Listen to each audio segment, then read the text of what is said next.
like to say, first of all, good evening, ladies and gentlemen, boys and girls from all over the world. Welcome to the longest running book launch of the modern era, and to the Athenaeum's latest Zoom experiment. Many thanks to Tom Hardiman, who you just heard, the Athenaeum's wise and capable keeper, for making this wizardry possible. And to Larry Benedict, John Lamson, and Ronan Donahue, all proprietors of the Athenaeum, for sponsoring me to be an Athenaeum proprietor many years ago. My name is, as you know, Lou Salome, and I'm in the beautiful Athenaeum reading room to speak about my new book, Thoreau, the Kid, and Mr. Lou, Book Notes of a Foreign Correspondent, which was published this past January with the help of book production stylist Grace Pierce of Rye, Roland Goodbody of Portsmouth and England, and Amazon. Before I continue from my notes, I want to point out to you the painting behind me, which you can probably see on your computer. It's a view of the Piscataqua River from Noble's Wharf, a painting by John Blunt, 1824. That painting was done. It's a beautiful painting, and you can't help but see it as you look at me. As I mentioned, this book was published in January, then quickly shelved by the coronavirus. Things could have been worse. The virus could have bitten me, but it didn't. I was scheduled to speak here in person at the end of April, but by then, in-person talks didn't exist, not here or anywhere else. So here we are. I'll be brief enough to leave time for questions and specific enough to open the door to questions which will make our time together more exciting. That's my view, of course. My story is simple yet complex. This book, my second, is a twofer. I went into a cabin at Lucas Pond in Northwood, New Hampshire, to write a book on January 8th, 2004. I left the cabin just before Thanksgiving that same year with one book, Violence, Veils, and Bloodlines, Reporting from War Zones, under my arm, and material for a second book, this one, etched in my daily journals, which I wrote in the cabin, and the notes I made from around the world. Before my wife, Pat, left me alone without a car or a television in the cabin, which was frigid on that January day, she said, and this is a quote, "You must be crazy. Are you sure you want to do this? This better be a bestseller."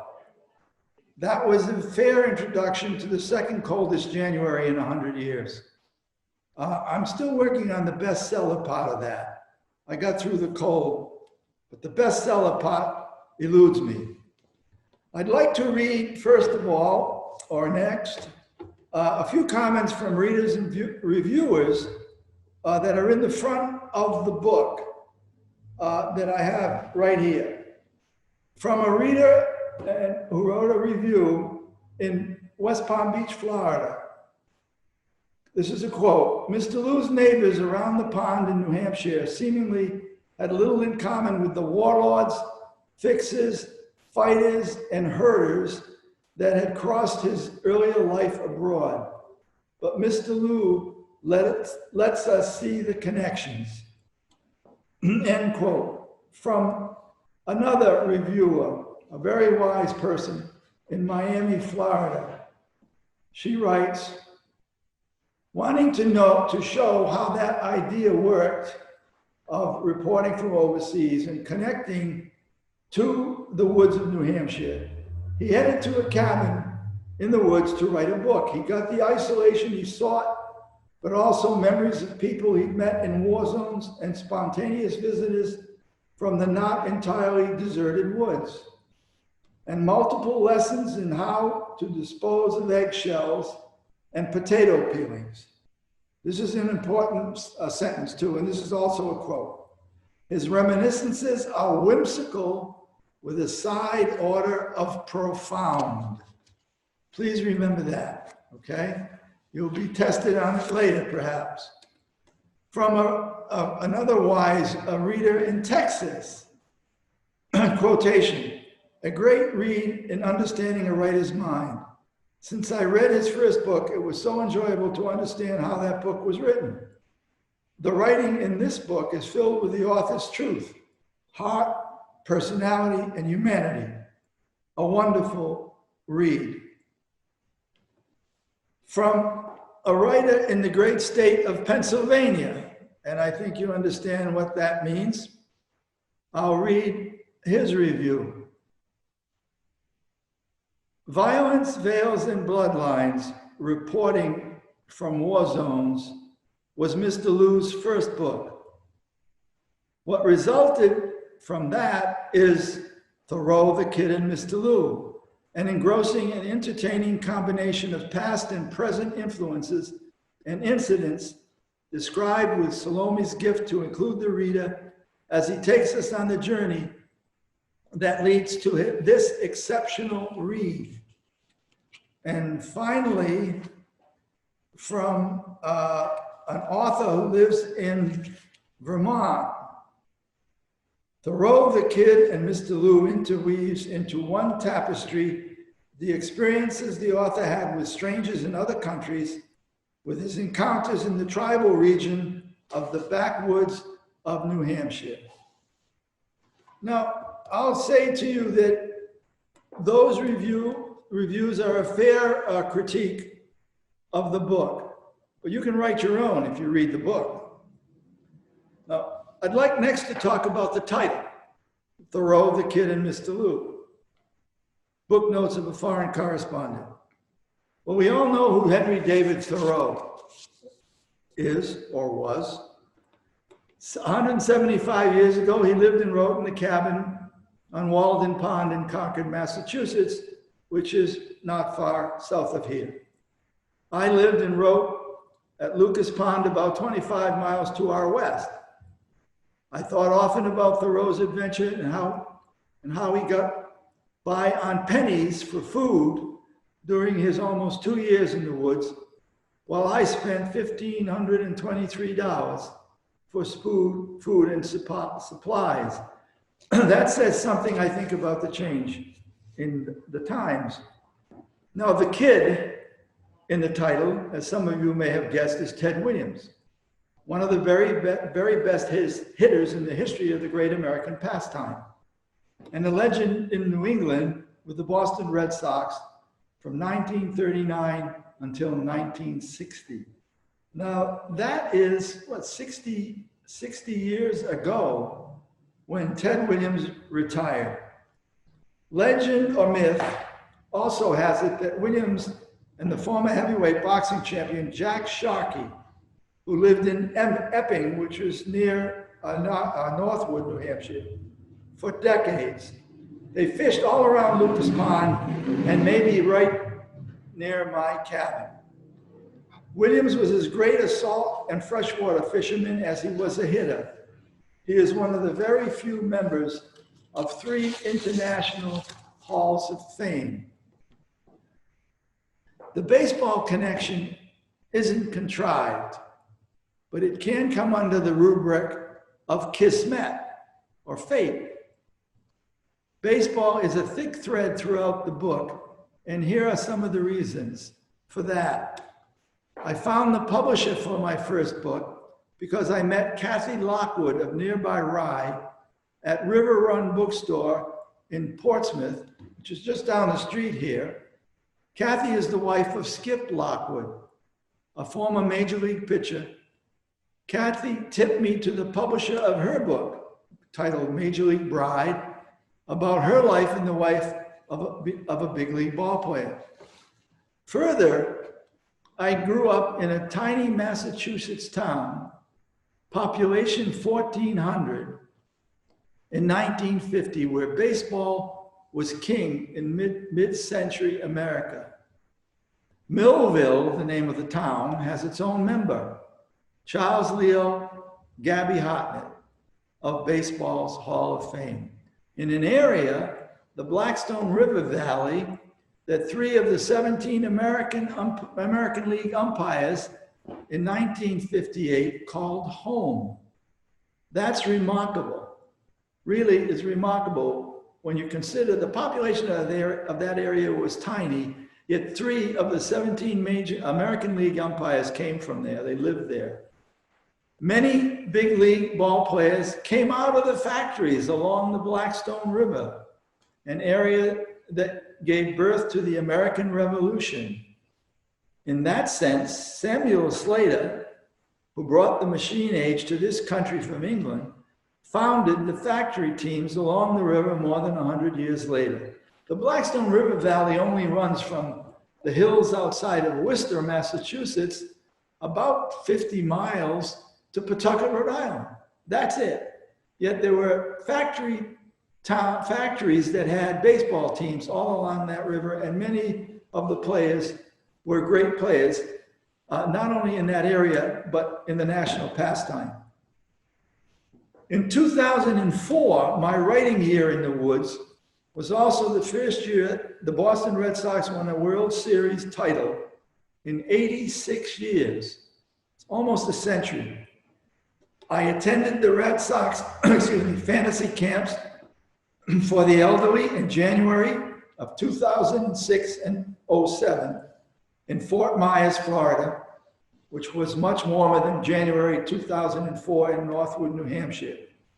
And I played baseball for an entire day at Fenway Park in 2006, when I performed unerringly on the field. And I think some of you who are here today on this Zoom were also at the park. And you may remember, I don't want to embarrass you, put you on the spot, but you know who you are. I got 2 hits on that day, made 2 putouts, no errors. I didn't pitch so hot, but I was okay. I was yanked, as I like to say, after 2 outs.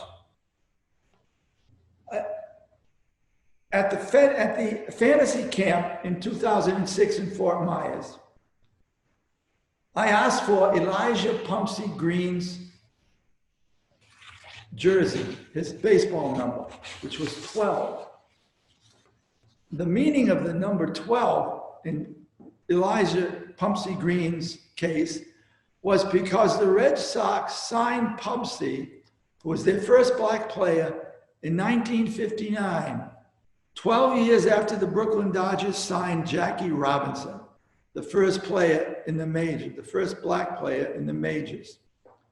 To avoid having me make that statement, the Red Sox fantasy camp, being smart, they thought, gave me number 9, Ted Williams' number, figuring that would keep me quiet. Well, it didn't.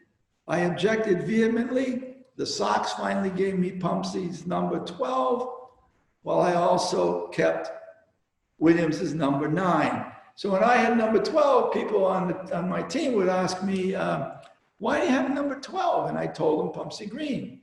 The Red Sox had a chance to sign Jackie Robinson, and they didn't. They had a chance to sign Willie Mays, and they didn't. So finally, after 12 years, they signed Pumpsy Green, who was a very nice guy, but he wasn't a top-grade player. When I was based in Jerusalem in the late 80s and early 90s, I hit a baseball through the closed window of a friend's house on the outskirts of Jerusalem. My attempt to teach the great American pastime to a Palestinian family was a big bust. Now hear this. On Sunday, totally unexpected, that's this past Sunday, 2 days ago, I received out of the blue an email from the family whose kitchen window I broke while teaching baseball. But we didn't discuss that errant play, which is good news for me. As for Mr. Lou, the title, well, that is I. When I reported across Europe, Asia, North and East Africa for 10 years, that was my name. I was not Lou, I was not Louis, or Mr. Salome, or Louis. I was called Mr. Lou, a combination of courtesy and friendliness. which is the way it's done in other parts of the world. That's how you refer to people. On another subject, but it's all part of the book, of course, dreams, the role of the subconscious in creative endeavors are all woven throughout this book. Now, I'd like to read you a little bit about dreams and the role they played in my writing process. Every night it seemed, because I was doing nothing but thinking about the book all day long, at night I dreamt about the book.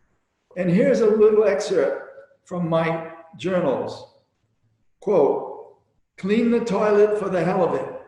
Must continue to confront the demons that make you want to run away from the writing, the demons that want to make you shave the truth, the demons that want to take you on long walks or walk to lunch or listen to the radio. Anything to avoid spending the time putting black on white." April 27th, 2004. On another section of the book about dreams, and this is also from my journal. Long dream last night. I was reading my notes from Macedonia, exactly as I wrote them, but which I don't have with me. I was driving through Macedonia, meeting people, talking with UN and American soldiers, peering across the mountains toward Serbia. It seemed real, which it wasn't because I was dreaming, but it had happened. February 27th, 2004. So there I was in my dream, and I had my notes as if they were in my hand, and I was reading them. And then I wrote, after I had the dream, I got up and I wrote it down in my journals.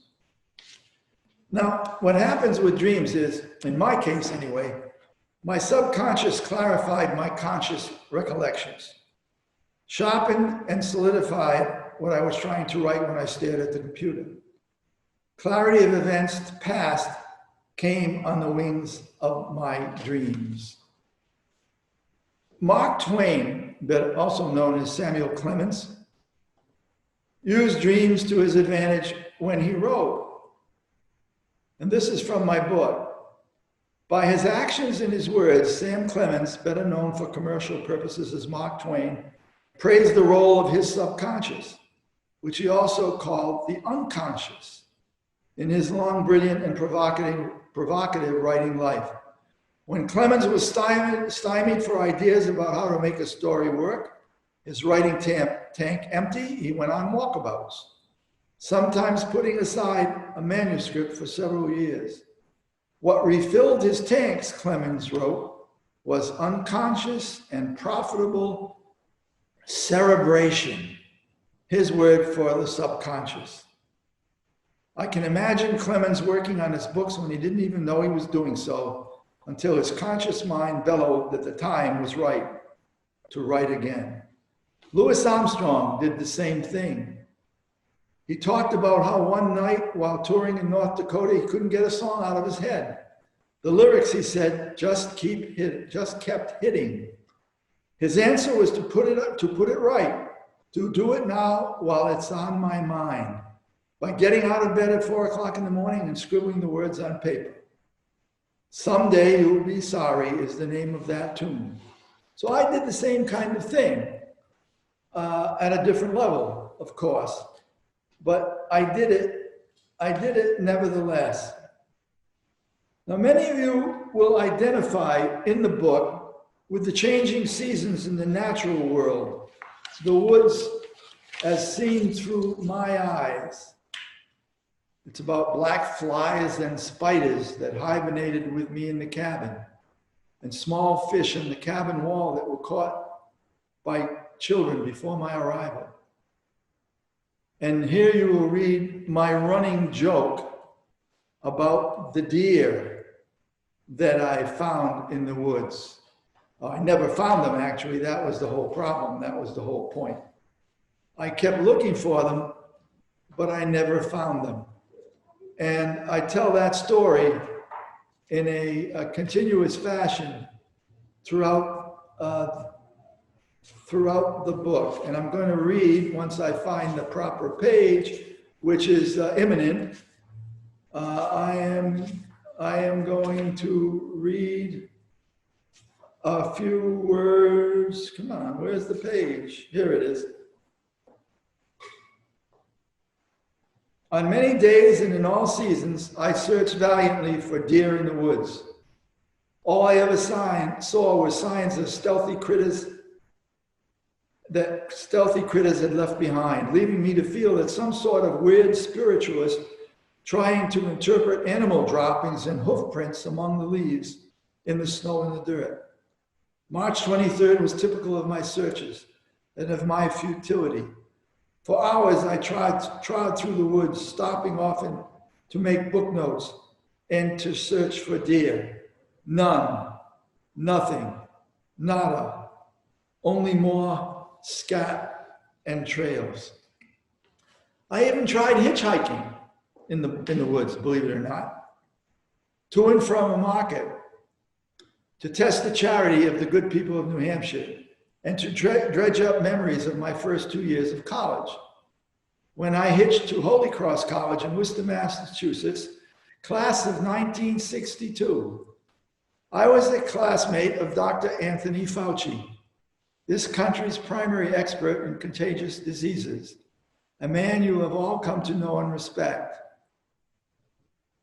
I knew Fauci, Tony, as we call him, a little bit, not very well, but I know a lot of people who know him very well and say he was always top-notch. Finally, this is a book about the people of New Hampshire, New England, and the world. You will identify generally with some of these stories, which I will tell you. One great New Hampshire story, probably the greatest that I've ever run across, and most people know the story because they're familiar with the behavior, came when I attempted to move and to dump 2 small trash bags into a trash bin on the road half a mile from where I lived. I stopped to talk to a woman on that road, and whom I had, she lived with her husband and 2 children, and I knew them. And I was chatting with him, and I told him, look, I'm going to just jump to, she says, where are you going with the trash bag? I said, I'm going to dump them in a trash bin up the road. She said, you can't do that. That's not allowed. Those trash bins belong to the people who rent them. They own them in a sense because they rent them, and they're only for those people. So I ignored it, and I finished talking, and I walked another half mile up the road, and I got to the trash bin I was looking for. And when I got there, the woman of the house came out running, yelling at me, you can't drop your trash in.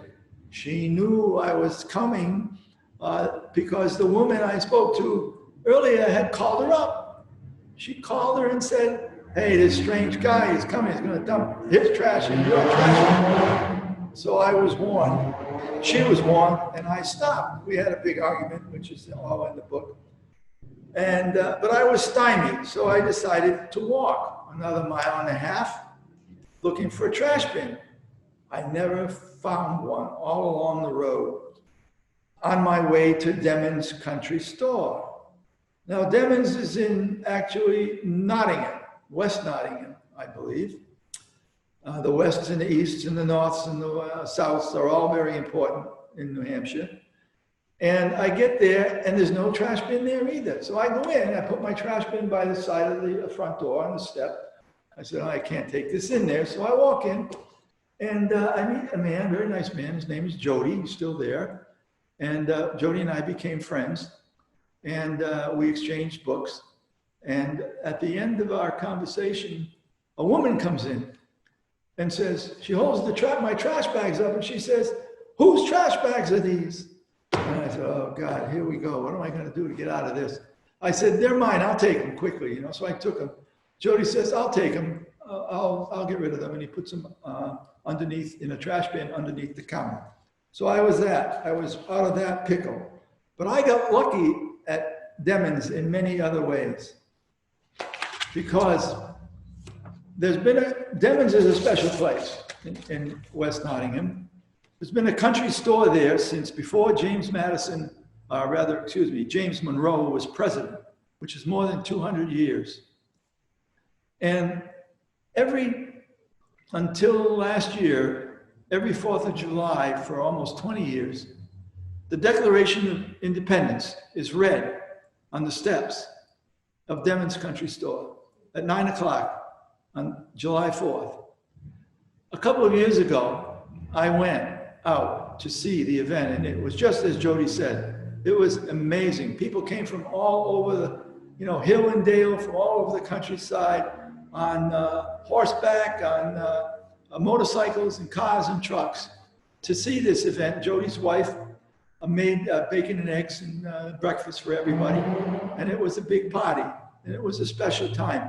But that's a very New Hampshire story that I know most New Hampshireites can relate to, because I was starting to tell that story out at Demons one day, and Bill, who was been a town official in Nottingham for years, he said, when I started to tell him the story about telling the woman I was going to dump the trash, he said, she called ahead.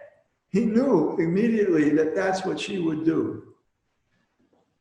Now, to tell a few other stories, I'm going to then do this and then close. There's one fantastic story about a family I met in Ukraine. 1989, I was traveling all over the dying Soviet Union, and I met a sculptor in Lvov, a beautiful city, a mixture of East and West in the Ukraine. This man, his wife, and his 2 children lived there, and they were packing up to go to Israel. They wanted to get out of the Soviet Union and Russia, fearing violence and so on. And he had this beautiful sculpture, a ceramic sculpture of an African woman, a long neck, beautiful face, and he wanted to give it to me. And I refused. I said, well, I cannot take this because I'm working and so on. And besides, I've got a little bag here. I can't carry it. It'll break and so on. I gave him my business card, and and we said goodbye. A couple of years later, I'm in Jerusalem. My business card had my Jerusalem address. He calls me, and he introduces himself. So he wants to see me again. And he came over to our house in Jerusalem, and he saw Mary, my daughter, she should be on this call. She promised. I'm not sure she's there, but I can't really tell. Anyway, he saw Mary's picture from high school graduation. It was a profile, and he said, oh, I'd love to do an etching of that. And I said, oh, okay, you could do that. And so he took it, but he never did the etching because he was learning to be an Israeli. He was learning to be Jewish again because he hadn't been for his whole life because of life in the Soviet Union. Then, when it came time for me to pull up stakes and Pat and I to go to London, he apologized, brought the photo of Mary back to me, and said he didn't have time to do it. He was learning Hebrew and so on. His name, by the way, is, in Ukraine, he was known as Peter Fleet, but his Hebrew name was Petr Flach. That was his Hebrew name. So he offered me the etching, which, because we had become friends, I took it as a gesture of friendship.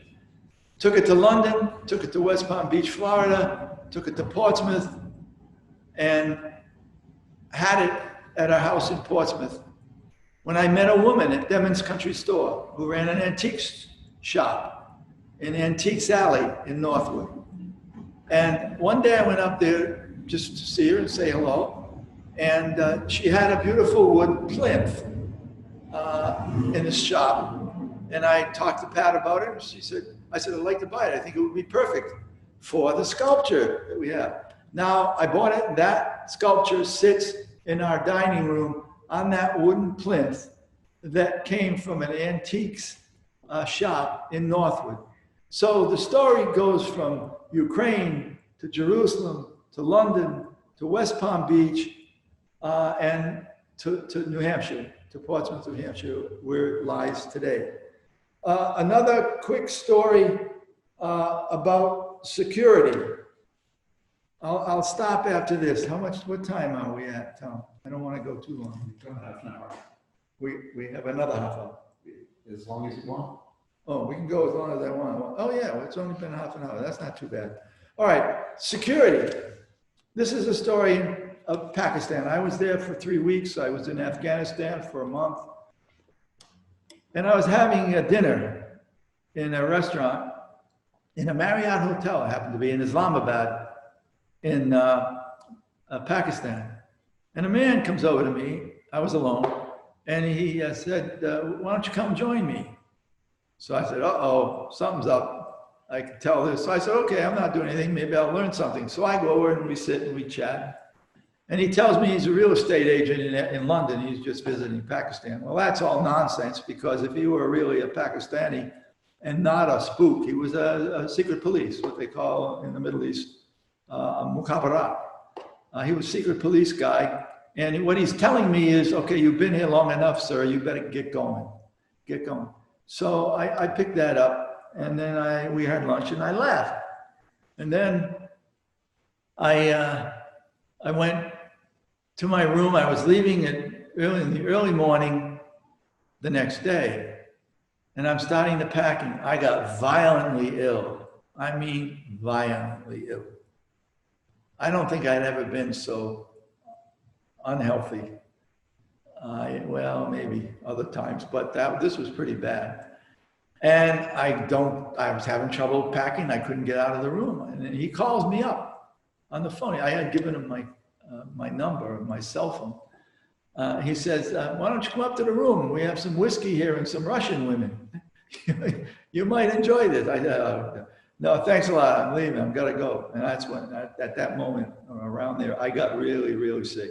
But I made it out. I flew out to Dubai, to London, and back to Washington at the rear of planes, stretched out on the last row of seats near the bathrooms, fortunately. And on each plane, each leg of that trip, the flight attendants took good care of me, gave me water and gave me orange juice and so on, whatever I wanted. And they covered me with blankets because of the chill and so on. So that's the story about one part of the world and security. Now, in the woods, the security was a lot lighter than that. After I had visited Susty's vegan restaurant, which is a great little restaurant in the center of wherever the center is, because the Northwood has a long Route 4 road that is really the center, but there's not much of a center, as you would expect. And I was walking back to the cabin, and he said, I'll give you a ride. And I said, no, it's okay, I'll walk. No, I don't mind, I'll give you a ride, I'll give you a ride. So he gives me a ride. He's a young guy, nice guy, bright guy. And he wants to take me to the cabin because he wants to see who I am. See, in the woods, I was this crazy guy who says he's writing a book. I really wasn't who I said I was in the minds of the people there. And so he gives me a ride. He says, I'll take you to your cabin. See, he wants to see where I'm living. So I said, no, you don't have to. We go over this rickety wooden bridge and we get to the cabin and he lets me out.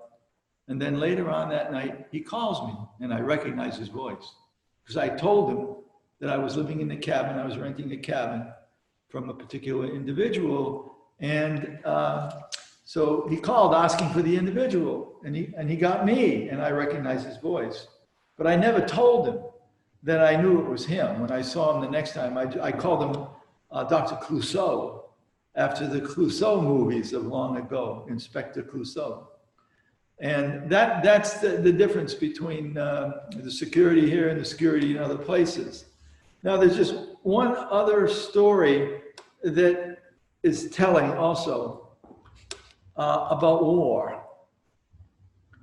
In the city of Mostar, which is in Herzegovina, part of Bosnia-Herzegovina, I met a 73-year-old man who was the local cultural historian. He was a Muslim, very nice man. And in order to meet him, I had to cross a rope bridge high above the Green River, the Neretva River, that goes from the Muslim side of Mostar to the Croatian side and the Serbian side of Mostar. And this man, his life was ripped from his body and his mind. He couldn't live with people anymore. He couldn't go to see other people. I was talking to him. There's a piece of bread, a hard chunk of bread, like a rock. He picks it up and he's going to take it home to eat it for dinner.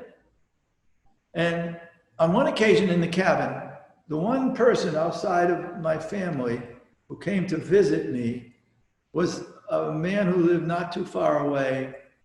And I had called him to ask about my heater. One of my two heaters broke. So I called him and figured maybe he knows how to fix this or what wires to connect or whatever. He came over.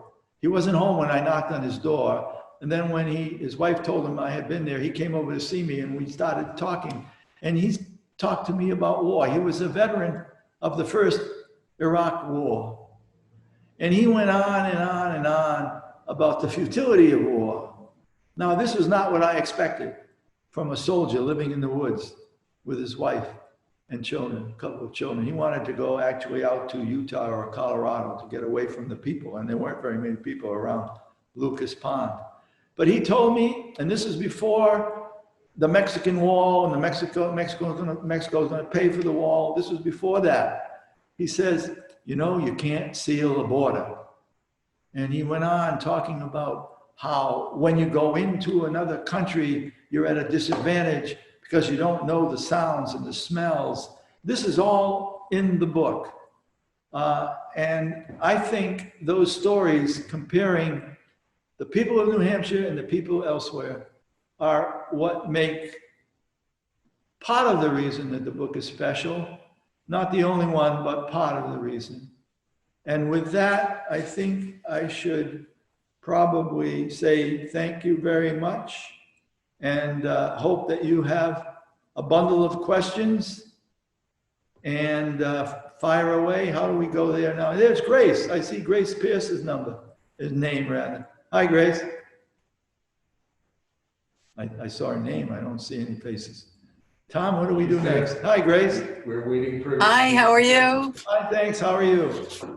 Nice to see you. I spoke of you as being a great stylist for producing books. Oh, don't look at the background I then. don't want to embarrass you, but I did say that.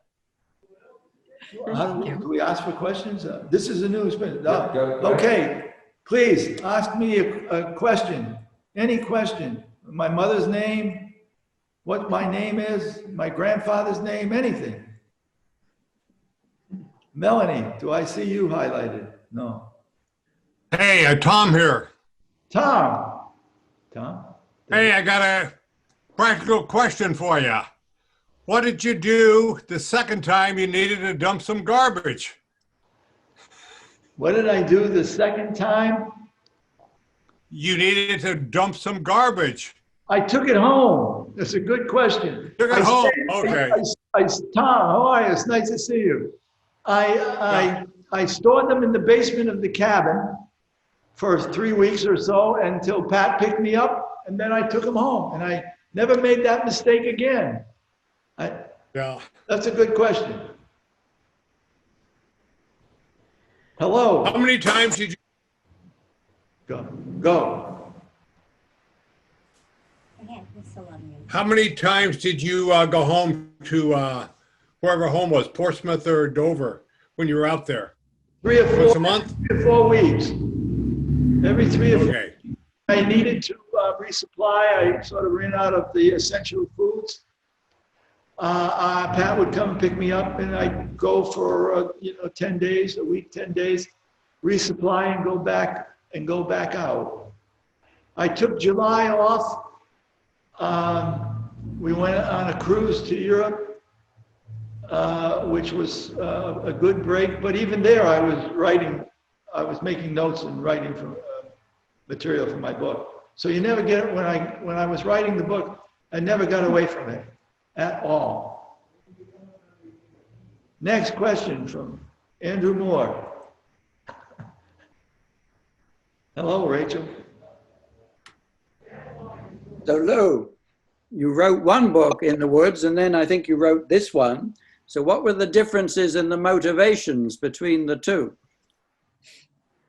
Well, the first one was an essential one. I couldn't get away, I couldn't get those stories out of my head. And I retired in September of 2003. We moved here from West Palm Beach, Florida. We moved right to Portsmouth. And I started immediately looking for a place to live and write in the woods. I tried Parks and Recreation. I tried the Isles of Shoals, cabins over there, out there in the middle of winter, but nothing was available.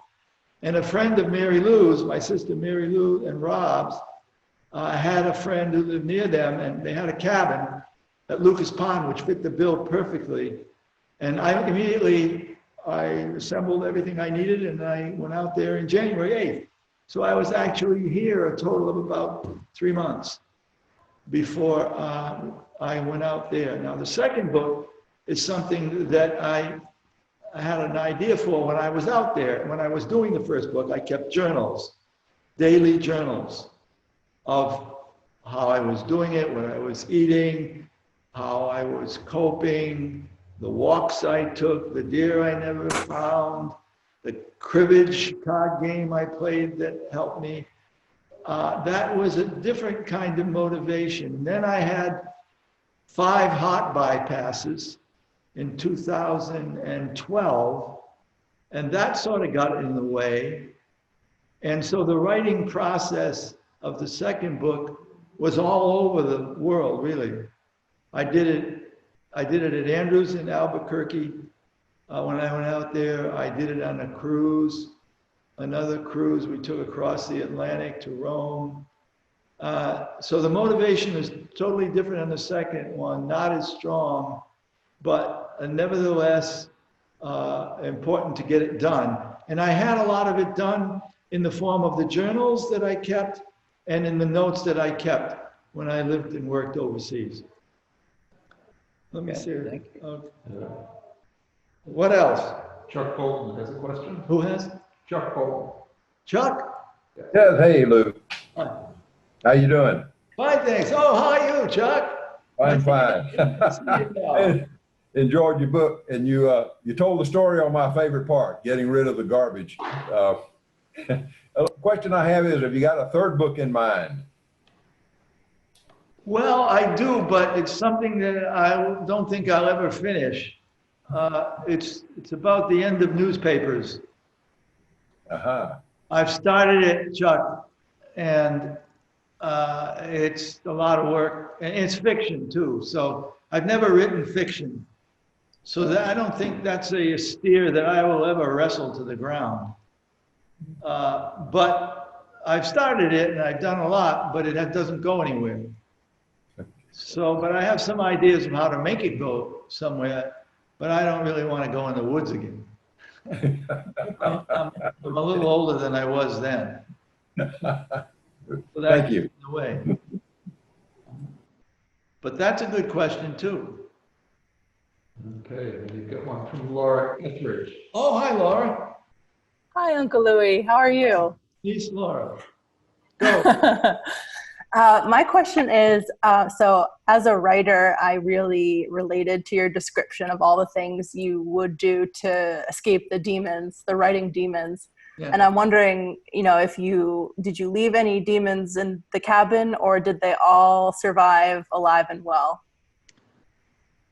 Well, some of them never leave you, but most of them I vanquished because I got the book written. So in that sense, the ones that were peculiar to that book are gone, but in the sense that other things that are part of you, they don't go away. You can diminish them, reduce them, but I don't know that they ever go away. I think who was it that said there are 3 rules for writing a novel, but nobody knows what they are? Well, I wasn't writing a novel there. when I was in the woods, but it's the same with any writing. I mean, I didn't know what I was going to encounter. And I had never, I was always a daily journalist, writing editorials, writing stories. But that's a vast difference from writing a book. But I made it work. I never stopped thinking about it. I carried a notebook in my back pocket everywhere I went. I kept a notebook by my bedside at night. So when I had a dream, I wrote it down. Sometimes I got up in the middle of the night and started to write, and I wrote, trash. But it was a start. It was a beginning. So that when I really sat down to write, I had something that I could fool with. And one of the old tricks is that you try to leave a thread when you finish writing for the day. You leave a thread to begin the next day. So you're not dry. You're not up against a wall every time you sit to write. You have something that you can carry forward. And that's an old trick that's been used and written about a lot, and it's actually useful. I found that was good. Got another question? You get a question from Maria Gonzalez. Hi, Maria. How are you? I don't know. Honey, I'm fine, thank you. Fascinating reading there. I'm out here in Houston, and I'm curious, as a journalist and your experience as a journalist, and you mentioned the death of a newspaper, this novel you're thinking about. Is there your career is dramatically different from a current journalist. So can you wax a little bit about that and tell us the dramatic changes a few of you've seen? Well, you certainly said it very clearly. It's dramatically different. It started when I first went overseas. The technology dominating the landscape. The first thing you did, most correspondents did, when they landed in Damascus or Moscow, you had to figure out how you're going to send stories. So you go in and you go into a hotel room. You had to pick a decent hotel that had some telephone connections, and look for the place where you can put a telephone connection in, and hope that it worked. I mean, the difference between today and when I was working, it's not that long ago, but it's just another world, completely different world. I would be talking a language that nobody understands. Now, if I try to teach people what they had to do, I mean, the essentials of the questions you should ask don't really change, except the technology does change the questions. It does change the answers you expect to get. I can tell you a few stories that aren't going to enlighten you very much about the present situation, but it will tell you something about the past.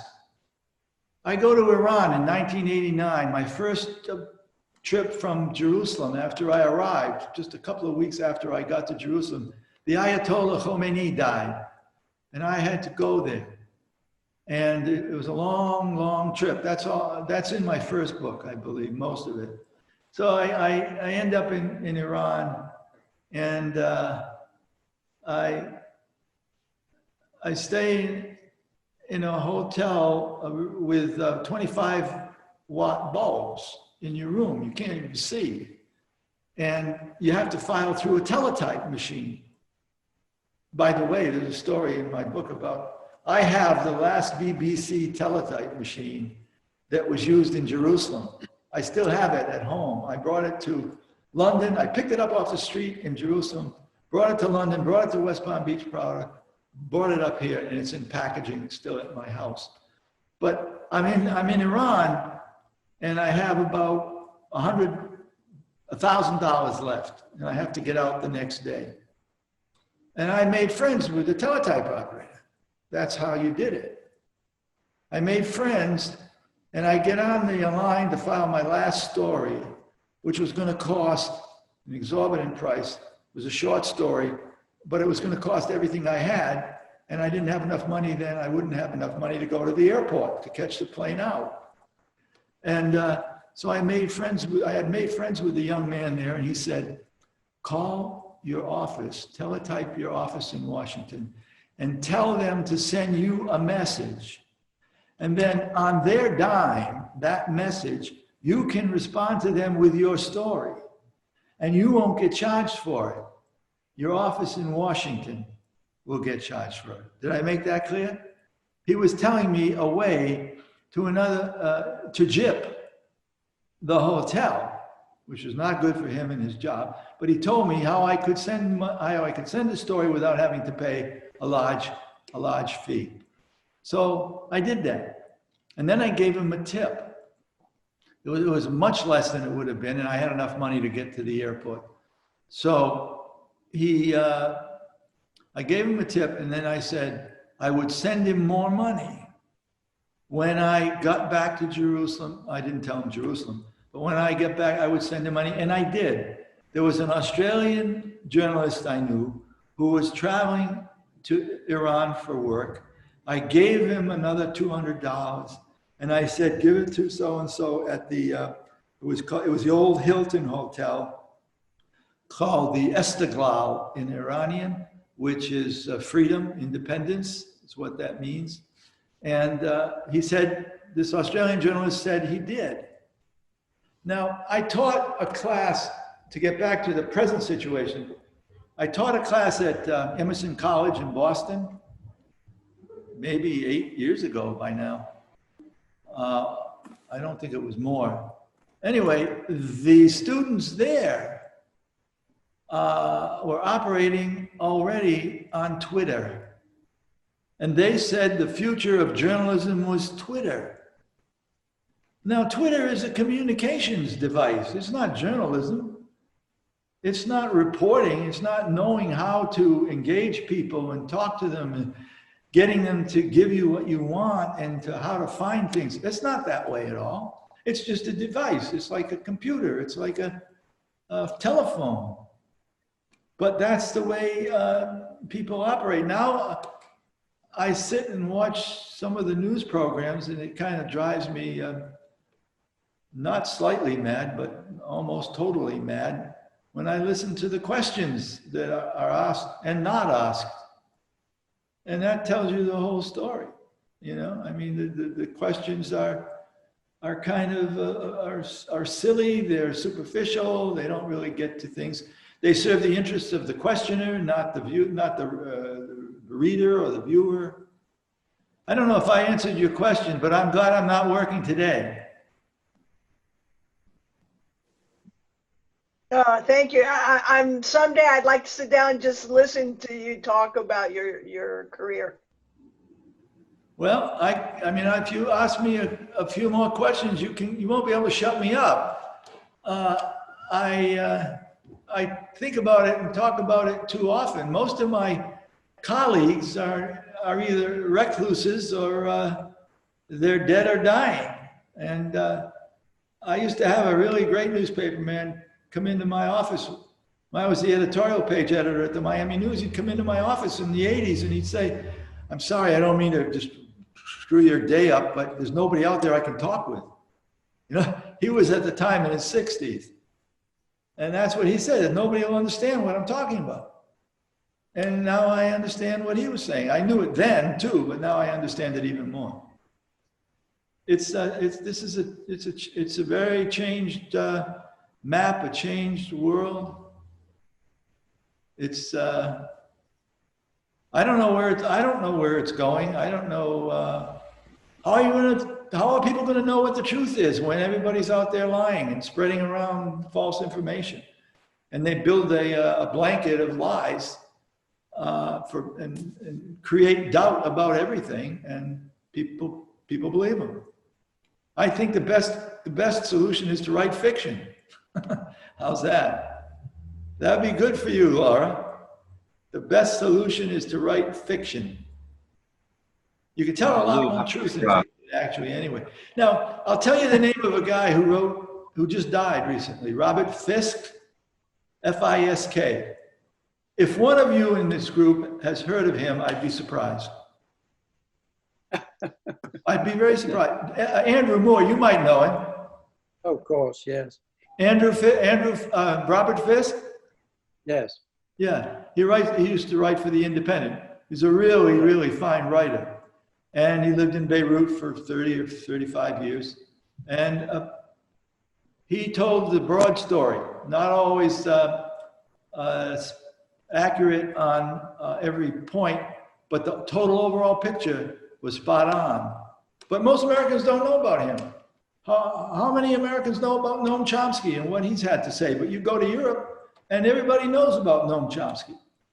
Over here, you never see a piece by Noam Chomsky anymore in the news periodicals. Yeah, there's one in the New Yorker, I think, online now. He's 92.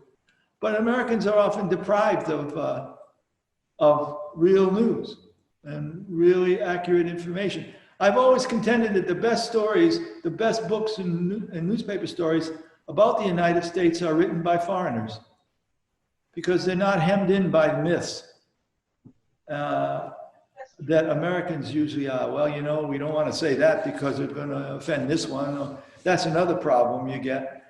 I used to say there's no such thing as objectivity, which is, oh, that's terrible. You can't say that. What are you talking about? Well, there isn't. There are facts, there's accuracy, there's context, and there's thoroughness. But everybody who sits down to write, you're taking your own personal information and your own thoughts, and you're creating the world as you see it in that story. There's no such thing as a blanket objectivity, but that's a word that's been used by certain segments of the population to say that if you don't have everything that anybody has ever uttered about a story, whether it's relevant or not, then you're not being objective.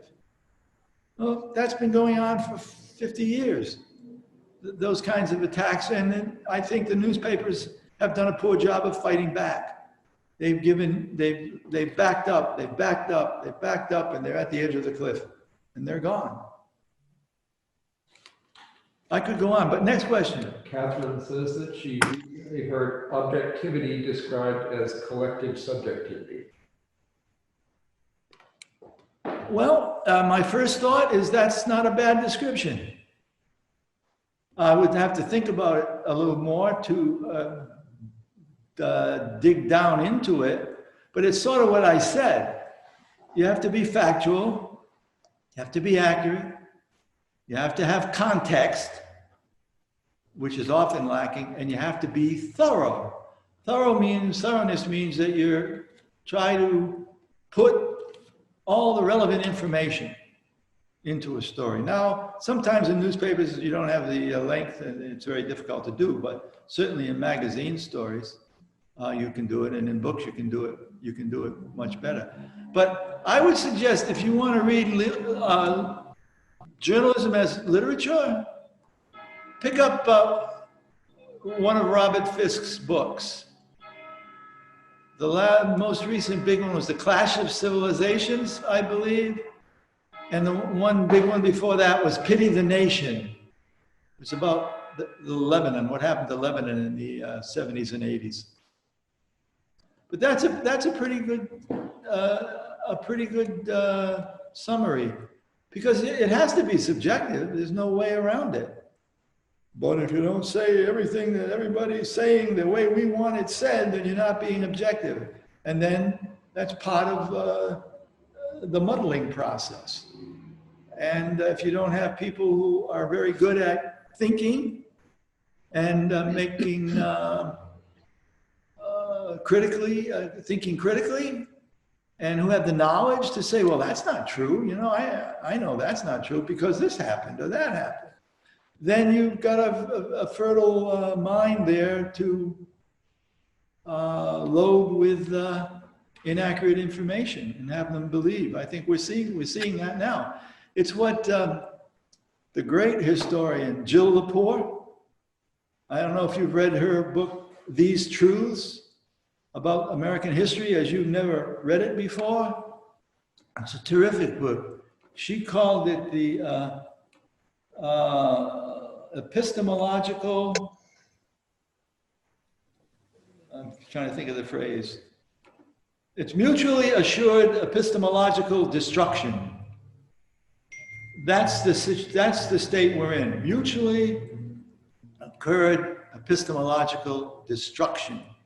So nothing is true or accurate. Nothing. If the whole swath is telling lies, then the other half of that canvas is telling lies too. That's the way it ends up. I see a hand. Do I see a hand? Or is that? It's just John. Oh, yes. You get a wave from Melanie. From? Melanie Salome. Hi, Melanie. Hey, cousin, how are you? How are you? Good.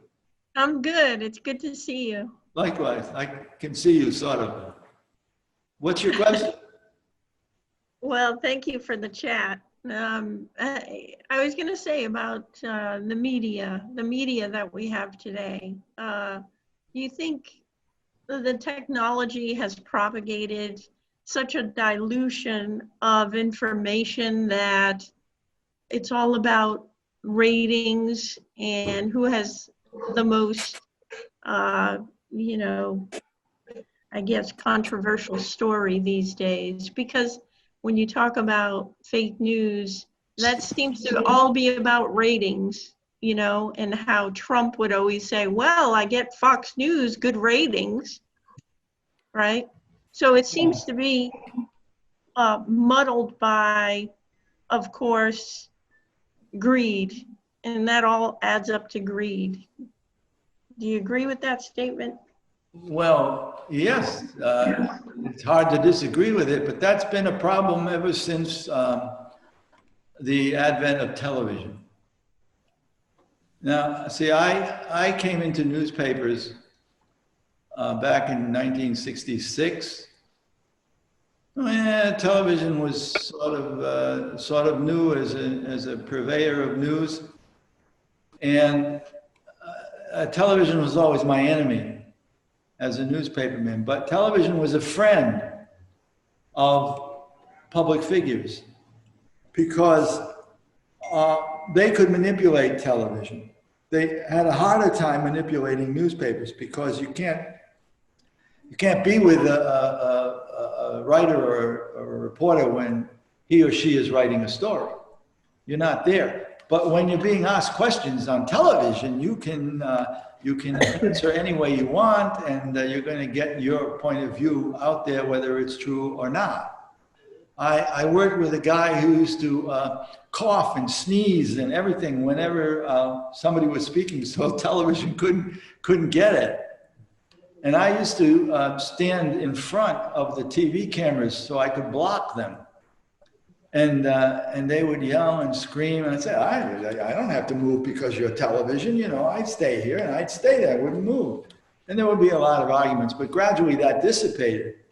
And now, the impact of television has just increased greatly. I don't want to use the word exponentially because everybody uses that word now, but it has increased dramatically with cable news and with the internet and all the various sources on the internet.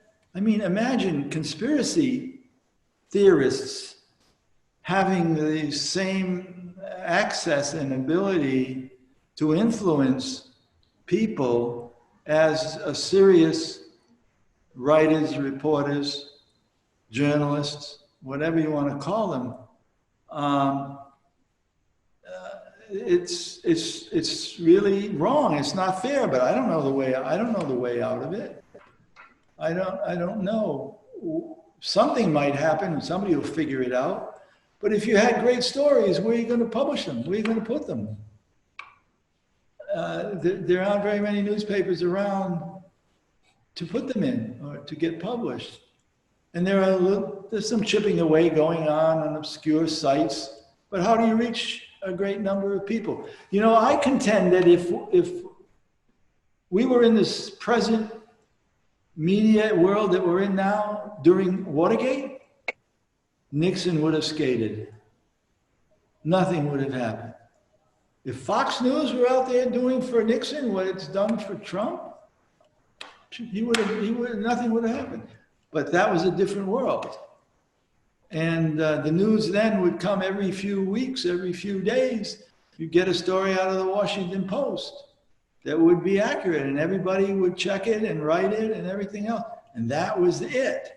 New York Times occasionally would break a Watergate story, but not often. There were no internet sites. Now, there's value in the internet. There's value in what's usually referred to as social media. I call it anti-social media often. That's what it is.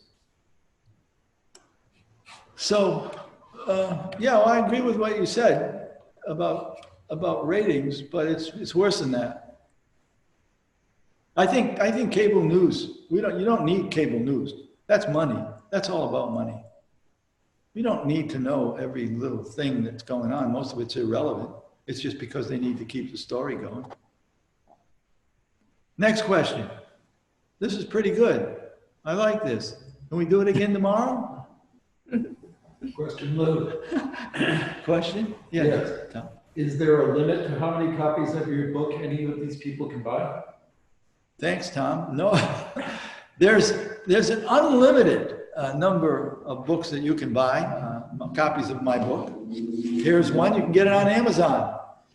You can order by bulk. That's a joke. Did you hear that? Order by bulk. I was supposed to do a lot of these talks. Had them all lined up after the book was published, but bingo, finito, khalas, gone.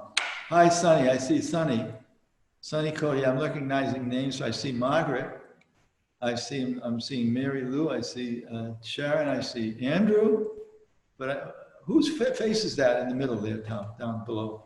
Now, below that is Mary Salome. Oh, Mary, hi. Did you get me? I winked.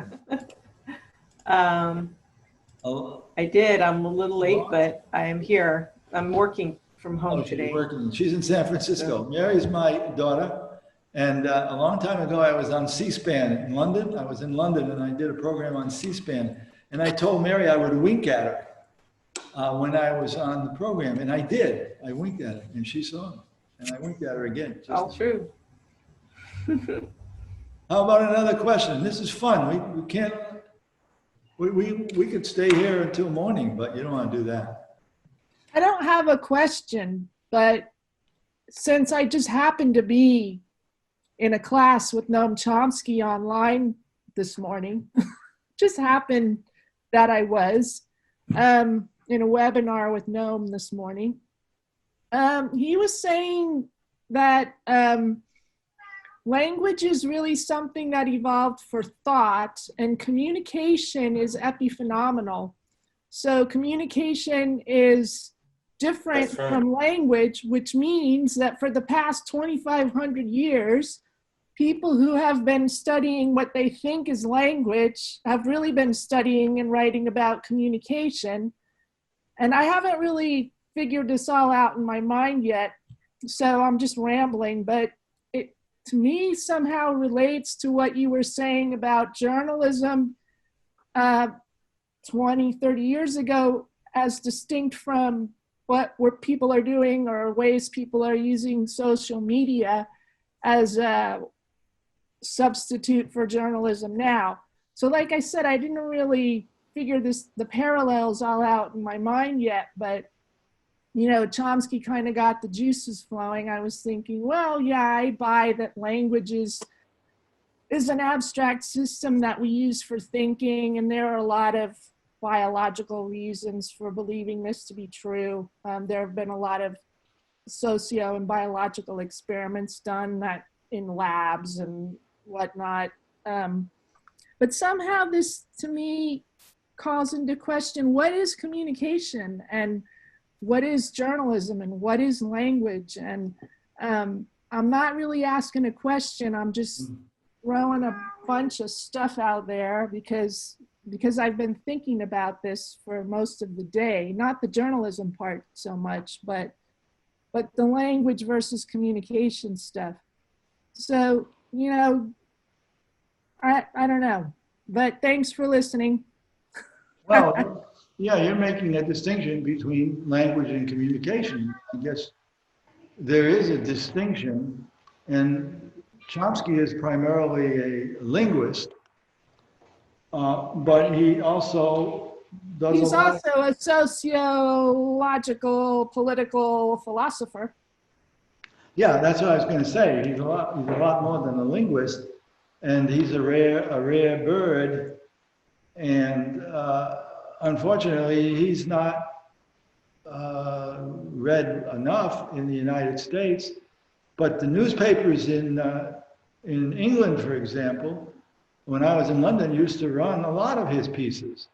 But over here, he was considered like radical or socialist or something like that, and then nobody wanted to touch him, and which is unfortunate because you really should be trying to raise the level of understanding among the people, and not just feeding them what you think they need and what will sell. That's not very good. I worked with some very, very, very good journalists who were more than that. I worked with an editorial cartoonist whose name is Don Wright. Don is still alive, but he's not drawing anymore. And he drew 5 cartoons a day. Each one of those was a left hook to the jaw of somebody. So if you get a chance, you can probably get on Amazon he wrote 2 books. They were collections of his cartoons. One is titled Right Side Up, and the other one is Right On. Right On and Right Side Up. Don, W-R-I-G-H-T. That's the kind of thing that's completely vanished, the kind of work that's completely vanished from daily newspapers. And if you don't know what's going on in the city hall or in the State House, you're not going to know why things are going right or wrong until they go right or wrong. You're not going to know. Nobody's there watching, writing, and asking questions every day and getting it out, getting a story out. That's what's missing. I contend, but nobody listens to me, but I contend that one of the reasons that we're in the predicament we're in is because of the failure of newspapers, the lack of newspapers to tell communities what's going on. I mean, you read the local papers here, and they're nothing. Obvious questions about what, asking the city manager this, the mayor, the city council is this, going out and taking photos of the railroad tracks that go through town and leave your car, half of your car in the road behind you after you go over them. And they look at you like, that's not my job. Well, what's that guy? That's not what I do. They don't have any staffs. They don't have any money. And it's a long transition to get to this point. It didn't just happen overnight. And my friend, as I said, Don Wright, the cartoonist, used to, complain all the time about the changes in cartooning, editorial cartooning, where people were just drawing funny little jokes. That's all they were doing. There was no point to them. It was just a little joke. You see them all the time now. When you see a cartoon at all, that's what you see. You don't see a left hook to the jaw of anybody. You don't see anybody calling up saying, I'm canceling my subscription because Wright is a commie or something like that. You don't get that anymore. These are all good questions. Yes. I was thinking that maybe the reason we don't see a lot of Noam Chomsky in the mainstream news is because he did a long time ago an expose on the New York Times exposing their biased view and how they sort of underreported and hid things that they didn't want the public to really notice. And So I think that, you know, most of the news, the big news newspapers that are still around, at least, aren't going to carry anything that he's written. They're not going to publish it. Well, that could be a factor. It probably would be with the New York Times. Yeah. They were the target, it was the target. But for newspapers, The Times will publish Chomsky every once in a while in an op-ed. In an op-ed. That's Yeah. it. That's it. But no, yeah. Yeah. Yeah. Nothing that's going to get anybody's attention, really. well, provocation is good, and I think that's what you need to have. I look back 50 years, and there's trying to think of her name. She's a historian at Boston College, and she writes a blog. You might know her name, and I'm not getting it. She's very, very good. She wrote a couple of days ago about how the various right-wing think tanks over the past 50 years have laid down a pattern of lies and misinformation about what the people they didn't agree with were saying and doing. And a friend of mine wrote that to me, and I wrote back and said, oh, she's absolutely right. That's what I've been saying for many, many decades, is that the Cato Institute, the American Enterprise Institute, the Hoover Institution, you can list another half dozen of them. They've been putting that stuff out since the 60s. And it picked up during the Nixon years and thereafter.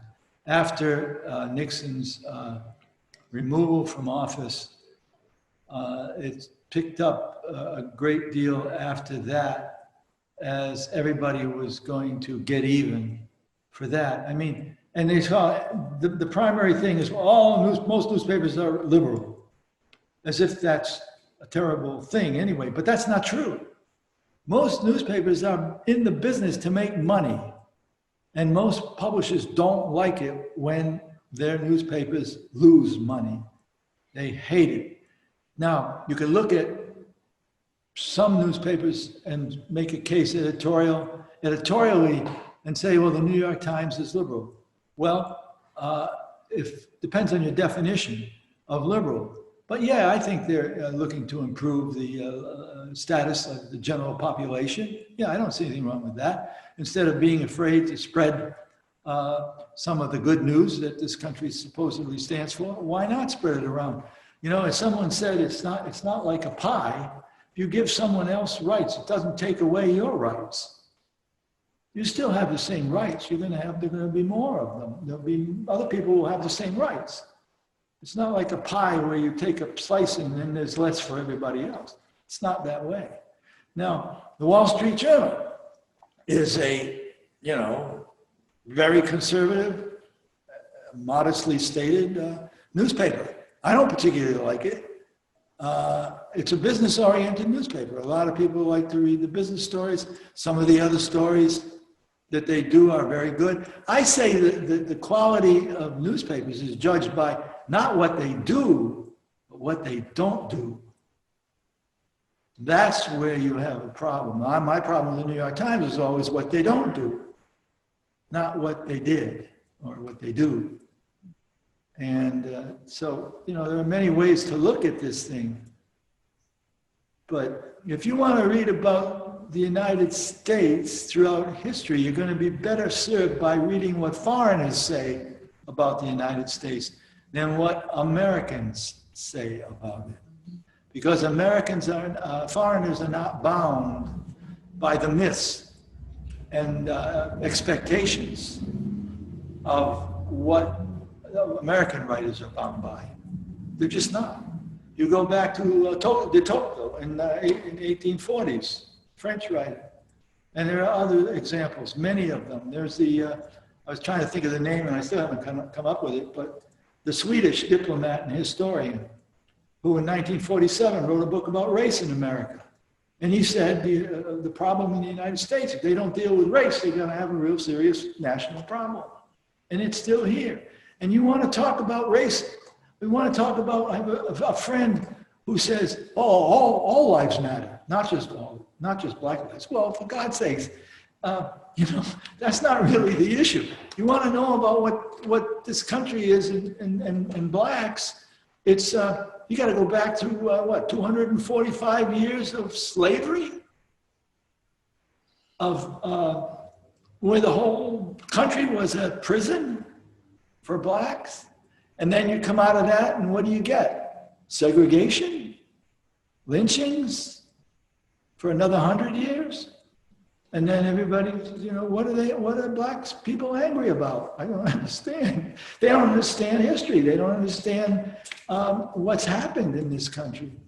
They don't understand what happened in the 1960s and what's continued. And now the suppression of votes, the screwing around with the counting of the votes, all that stuff.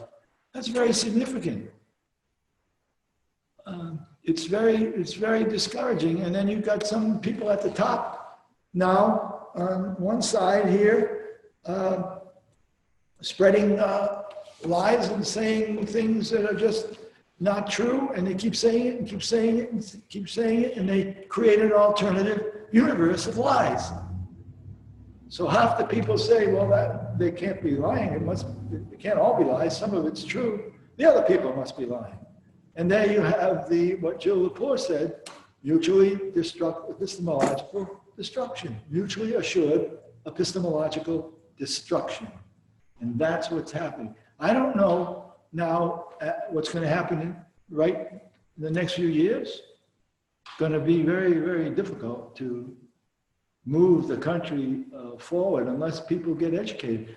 And it's education. I was in a group discussion once where a person said, talked about what a great education her children got at private schools. Well, private schools have never been the problem in this country. There have been private schools since Harvard, 1636? And then, Yale and William and Mary, and there's never been a problem. The problem was public education. And what separated the United States from the rest of the world was the public education system, which started here in the 1850s with Horace Mann and that movement. That's what changed the United States.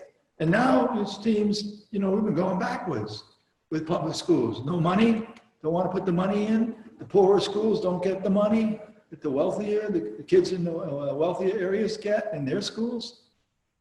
I'm rambling a little bit, but we're not rambling at all. I'm ready for another question. Going back a couple, Chuck Bolton asks if it was Heather Cox you were referring to. Yes, Heather Cox Richardson. Yes, Chuck. She's really good. She writes a blog. She's really outstanding. Her most recent one, as I indicated, was about how we got to this place. How we got to where we are now. Excuse me, that's a crank call from the White House. That was a joke. I can, let me see, I have a few more notes that I could, let me see, stories. I met I go back to the woods in my book, if that's all right. You have another question? Anybody? Yes, fire away.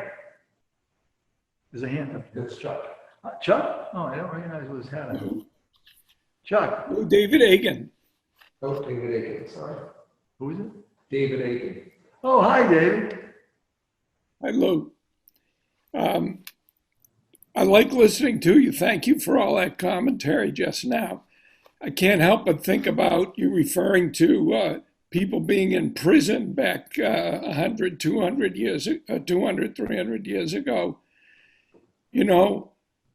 Their descendants are still in prison now. Yeah. And in places like Louisiana, they're doing slave labor. Yeah. I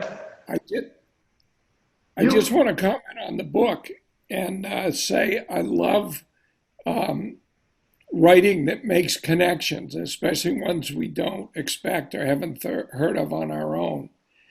Over time, people learning things, but I like the way you shared the stories of the people you met overseas with the people you met in the woods at the lake. Thank you, Dave. How are you, Dave? How are you? Dave, how are you? Yeah. How are you? You well? Yes. Yes, I am. So Good. listen, I just wanted to cite the piece, part of the book that included that guy with the bike at the bridge at Mostar with the veteran there in the woods. And you did that several times. And to me, that's important work to help people realize there are connections everywhere, but we don't see them. Yeah, that's very true. And the more people you meet, the more connections you see and you find connections among people as well as ideas and events. And I think that's absolutely true. I can tell you another story that makes the point about education. I met an 18-year-old woman at the lake. She lived with her family there. And she was graduating from high school. And all she was happy to do was graduate from high school. I won't go back in the book to find the exact figures, but she was trying to decide whether to go build recreational vehicles in Illinois for about $8.50 an hour, or work in a donut shop for $5.50 an hour so she could live with her boyfriend. This was her objective. In Moscow, I met a 20-year-old woman who was teaching Hebrew to Soviet Jews to get them ready to go to Israel. She wanted to learn Chinese.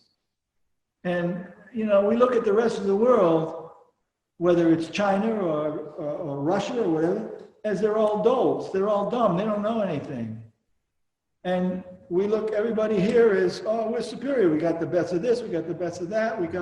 I say we got a problem here with too many people who don't know very much. And that was a good example. I write about that story. And I didn't preach to her. I end up talking to people like that, trying to encourage them and get them to do different things. But I just listened to her. I didn't, and I sort of regret that I didn't talk to her. Not that it would have made a lot of difference, but would have made me feel better. Anyway, so there are a number of stories like that, and I enjoyed the occasion to gather them and to tell them. Yes, Dave? Lou, I have another serious comment. This is about your talk tonight. And that is your comment that Ted Williams was one of the greatest hitters in the history of baseball. Yeah. Now, there are people who have seen him play that would differ with you on that opinion. They would leave out the one of. Well, I said hitters. I didn't say ball players. No, you said he was one of the greatest hitters. Hitters, yes. But that wasn't correct. He was the greatest. Oh, all right. Okay, I see what you're saying. Well, he could have very well been. For power and average, only Babe Ruth came close. For power and average. Ruth batted, I think, 342. And Williams was 345, 345.8 or something like that. If you want to read a good piece about Ted Williams, and it's just not about Ted Williams, it's about the country and it's about baseball. It's in the New Yorker, 1960, by, Updike, John Updike, and it's called Hub Fans Bid Kid Adieu. It's a beautiful piece. He was at the last game that Ted Williams played, and when he hit a home run in his last at bat, it's a beautiful story. He was in the stands. There were only about 10,500 people there, and he tells the story. Well, you know, there are a lot of, you could say the greatest. Yeah, I said one of the greatest. I downplayed it a little bit, but there are a lot of, but he wasn't the greatest player. He was perhaps the greatest hitter. Andrew, are you still there? No? Andrew Salome is. Yeah, Andrew, that's what I'm talking about. Are we fading out? Yep. Yes, I think we should bid all of our friends adieu, just like John Updike did for Ted Williams. Unless you have another question. I see a hand up there, or is that a clap? Thank you. Thank you, cousin. Thank you very much, everybody. Thanks, Melanie. Thanks, Lou. Mary. Good to see you. Thank you, Lou. See ya. Thank Bye-bye, you. guys. Good to see you. Hey, Lucy. Hi, Margaret. Chuck. Yeah, take it easy. Yeah. See you, Lou. Thank Take it you. easy. We'll see you. Thank you, Lou.